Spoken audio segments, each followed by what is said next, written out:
ខាង FAEC Cambodia យើងគ្រប់គ្រងទៅលើសហគមន៍កសិកម្មចំនួន13យើងបានជួយបង្កើតនៅផែនការអាជីវកម្មសម្រាប់គាត់ផែនការអាជីវកម្មដែលយើងជួយគ្រប់គ្រងឲ្យសហគមន៍កសិកម្មបង្កើតឡើងមិនមែនសំដៅមកលើយកទុនបង្វិលពីគម្រោង APAP FO4A ទេយើងសំខាន់គឺឲ្យសហគមន៍គាត់យល់អំពីសារៈសំខាន់និងតម្លៃនៃផែនការអាជីវកម្មគឺគាត់យកផែនការអាជីវកម្មរបស់គាត់នោះទៅផ្គូផ្គងជាមួយនឹងដៃគូអាជីវកម្មប៉ុន្តែនៅពេលដែលគាត់ខ្វះទុនគឺគាត់ទាំងពីរនាក់ហ្នឹងទៅសហការជាមួយស្ថាប័នមីក្រូហិរញ្ញវត្ថុពេលយើងបង្កើតមុខរបរ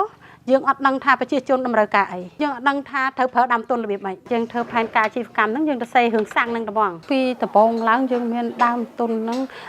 $4,000ហ្នឹងយកទៅទិញប្រដាប់ប្រដាហ្នឹងមកធ្វើមកអីអញ្ចឹងយើងចាប់ផ្ដើមលក់ហ៊ុនឆ្នាំថ្មីនេះអញ្ចឹងយើងនិយាយមួយសមាជិកយើងហើយយើងបានលុយបានអីមកយើងបង្កើនរហូតមកដល់ពេលនេះយើងមានដើមទុន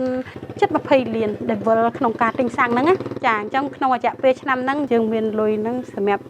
ធ្វើមហាសន្និបាតហើយយើងបែងចែកយើងនិយាយប្រាប់គាត់ថាឥឡូវលុយដែលយើងលក់សាំងហ្នឹងបានដល់ប៉ុណ្ណេះអញ្ចឹងយើងបន្តជួយគ្រប់គ្រងសហគមន៍ទៀតត្រូវការប៉ុន្មានក៏យើងត្រូវតែមានដែរ